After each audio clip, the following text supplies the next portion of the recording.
Hey guys, welcome back.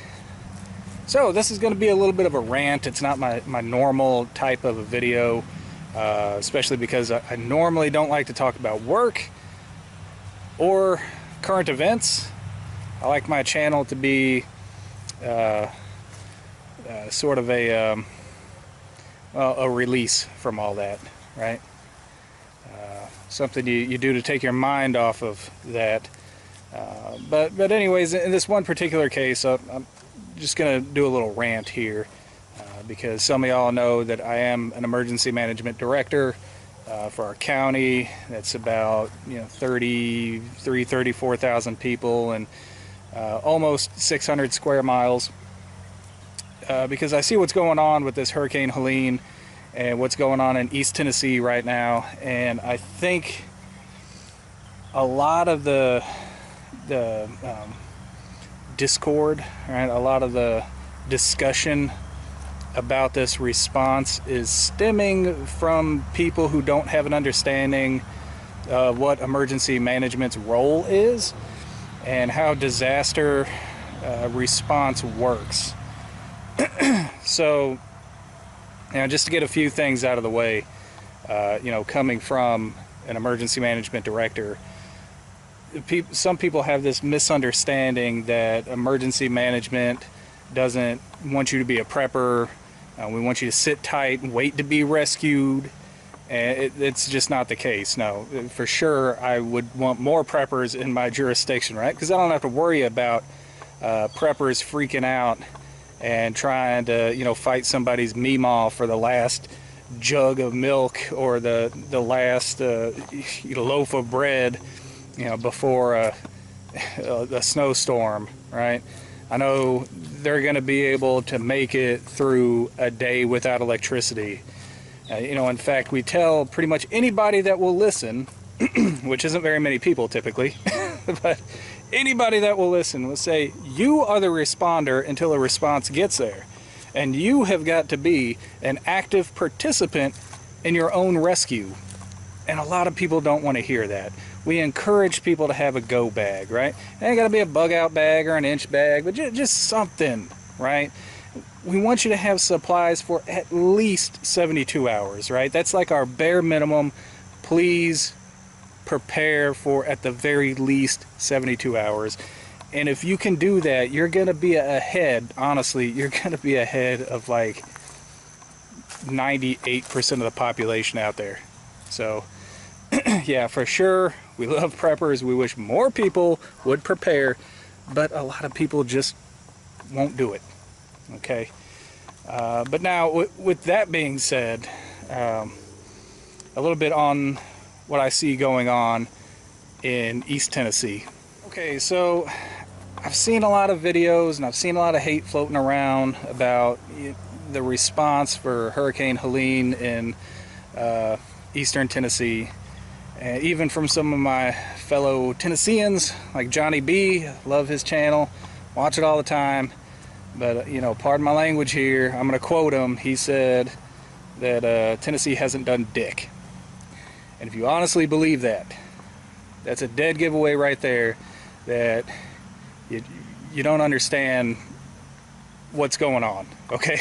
And it's understandable that you wouldn't for two reasons, right? Two main reasons. Anyway, one, we haven't done a good job in emergency management of explaining what our role is and what we actually do, right? The reason why we haven't done a very good job of that is because we typically don't work with the public, not on a one-on-one level, right? So you can throw out a textbook answer and say, well, we do the planning, preparation, mitigation, response, recovery from natural and man-made disasters, right? But that doesn't tell you much. So think about it like this. If you as an individual have an emergency, you're going to call 911, right?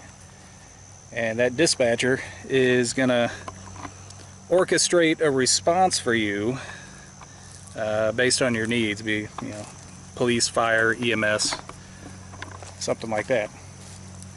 But what happens if those agencies or your community runs out of resources? Who do they call? well, they can call emergency management, right? That's one facet of emergency management. It's kind of like 911, but not on an individual level, but on a agency and community level, right? So, you know, we haven't really done like one-on-one stuff since the civil defense days, right? That's where emergency management came from, is from civil defense, which was a military program that was operated by civilians for civilians to train civilians what to do in a wartime scenario. And you know, nowadays I can almost kind of see like a return to that in some ways, but it became emergency management when the main threats became natural disasters, and that's what, you know, we focus more on now. So the second reason why people would be misunderstanding, misinterpreting what's going on in East Tennessee, or thinking that the Tennessee state government or state agencies like the Tennessee Emergency Management Agency isn't doing anything, is because, well, they don't see them, right? If you look out there, you see all the responders. It looks like a lot of different agencies, a lot of different volunteer organizations, all operating independently. But that's not the case, right? I know earlier this week people were saying, you know, oh, where's TEMA? We had the Virginia State Guard, and we had the Virginia State Police out here helping us. But we haven't seen FEMA, we haven't seen TEMA. Well, who do you think requested the Virginia State Police? Right? Who do you think requested the Virginia State Guard? It was TEMA, right? Or your local emergency management through TEMA. They requested them, and it told them where to go, right? All of these different organizations are either there by the request of emergency management, or they are being coordinated through emergency management. Okay, that way everybody has the same operational picture, the same operational goals. But yeah, you're not going to see emergency management typically in the field. They're going to be in an emergency operation center, right? An EOC. Every county is going to have an EOC, and that's going to be supported by a regional EOC, which here in Tennessee we have 4 different TEMA regions: West Region, which is where I am, Middle Region, East Region, and Southeast Region. Right. Each one of those is going to have its own regional EOC, and then they're going to be supported by the state EOC in Nashville, which also houses the State Watch Point, which is like a dispatch center for emergency management and other state organizations, and the military department. So yeah, you're not likely to see even FEMA really out in the field. FEMA doesn't really have boots on the ground. They don't have like ground troops to do things. FEMA, you know, the only people that get out in the field are like damage assessment inspectors, and then like case managers that are going to set up at a disaster recovery center, a DRC, or what we call a MARC, a multi-agency recovery center. But yeah, that's all they got, and some of them don't even really work for FEMA. They're contractors working for FEMA. So yeah, and FEMA is notoriously difficult to deal with. That's what nobody likes to deal with FEMA. I mean, I can't speak for TEMA, you know, the state emergency, but nobody likes working with FEMA because they change everything so often. If we go through a disaster today, tomorrow it may be a completely different process through them. So yeah, some of the hate that I've seen this week that was directed towards TEMA was because they put out a statement earlier this week that said, please don't self-deploy to this area, and don't donate things unless it's something that was requested by the locals. And a lot of people took it the wrong way, right? They took that to mean don't volunteer and don't donate.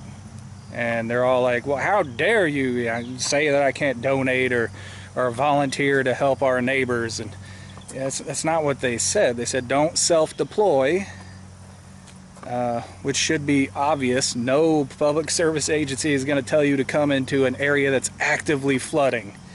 That would be like a fire department telling you to run into a burning building. It's not going to happen. Do people run into burning buildings? Yes, more people than you might think. But they're never going to tell you to do it, okay?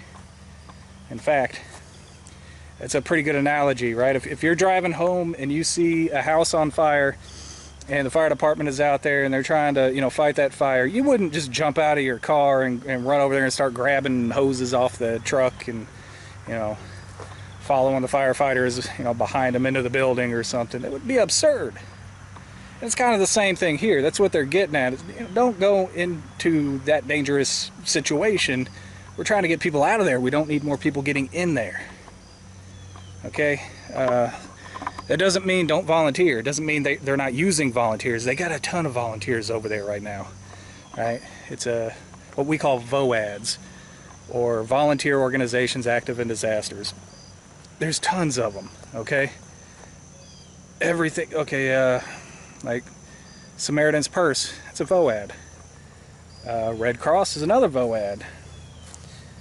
Salvation Army is a VOAD. We got a ton of faith-based VOADs. Basically every religion is going to have a disaster relief VOAD. And if it's a big enough religion, then your denominations are going to have those, right? So we got like Baptist Disaster Relief, Methodists have UMCOR, LDS Church has Just Serve, Catholics have Catholic Charities USA, even some of the ones you wouldn't think about, like the Amish. The Amish actually have a disaster relief VOAD. Even some of the wild ones too, like Scientology. You know Scientology has a VOAD? Well, I know now because they sent me some of their promotional material earlier this week. So, yeah, tons and tons of these volunteer organizations are being used, but they want the organized volunteers, not unorganized volunteers, because of accountability. That's a huge thing in protecting your citizens.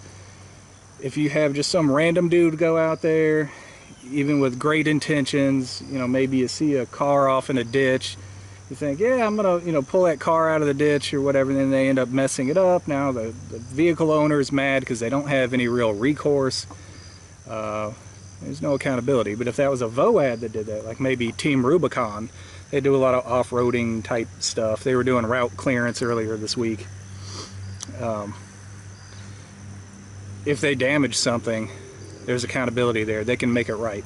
And if they don't, we can deny them entry into our jurisdictions, right? So any organization that wants to do disaster relief has to go through your jurisdiction. They got to get permission before you go in, or before they go in.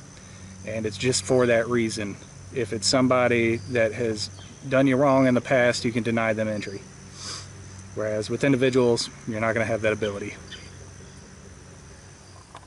I guess next up would be donations, right? They said don't donate things unless they're requested by the locals. That's a big deal. Donations are called the disaster within the disaster because you get overwhelmed with them so quickly, right? And if you don't give people specific things that you need, they're going to clean out their closets, they're going to clean out their pantries and send you trash. It's sad because a lot of people, again, have great intentions, but what you end up getting a lot of times is old prom dresses and expired pumpkin pie filling. So, you know, they say, like right now, we need water. So, you know, we send water. Here in our county, we're in northwest Tennessee, and you know, we took in water for 3 days. Our goal was 500 cases. We ended up with somewhere between 1,300 and 1,800 cases. We loaded up an entire semi-truck, and still have some left over that we need to send in a separate load. These places are going to get more water than what they can handle. They're going to have water for years, okay? Another thing they typically need is like baby supplies. Baby supplies are expensive, and it's harder to get, but that's another thing they'll probably be asking for. But yeah, they never said don't donate, they just said, you know, target your donations. Because we don't need more wedding dresses or, you know, old skid mark underwear with dog hair on them. And people send that. It's amazing what people will send. You know, and yeah, if there were no other way for people to get supplies, then maybe they'd be glad to have that, you know, dog fur holy underwear. But there are VOADs that specialize in getting people new clothes, new appliances, things for their house. You know, they're not relying strictly on donations, is what I'm saying. So it's a big deal. And that's why they say, you know, hold off unless they actually ask for something. All right, one last thing. A lot of people have criticized the locals because they say, well, we had donations or we were going to volunteer and they turned us away. Well, when you've got an active disaster like this, they're probably going to close most of the roads into the towns to protect the citizens there. And what I mean by that is there are a lot of predatory people that like to go into these areas and say that they're contractors, and they go to old people and they say, hey, we'll clean up your yard here, get that limb off your house for 50 bucks. And they pay them the money and they never see them again. So you need to protect your citizens from stuff like that. And also the big ones are just looky-loos, right? People showing up, they just want to see the disaster area. They want to, you know, see the extent of what's happening. And I can't blame them. But they'll get a couple grocery bags of stuff together and they'll want to get in and see that stuff, and the police are probably going to stop them. And if you don't have an actual address that you're going to and you don't live there, they're probably going to turn you away, okay? And that's just because people have their private property just floating around out there right now, right? Give the people a chance to get out there and get their things, right? Just give it a couple days so that you don't have, one, looters or people preying on other people, but that's one reason why they're going to turn some people away. Anyways, guys, I hope that cleared up some things, and it's all the time that I have for today. Hope you enjoyed it. Till next time, thumbs up.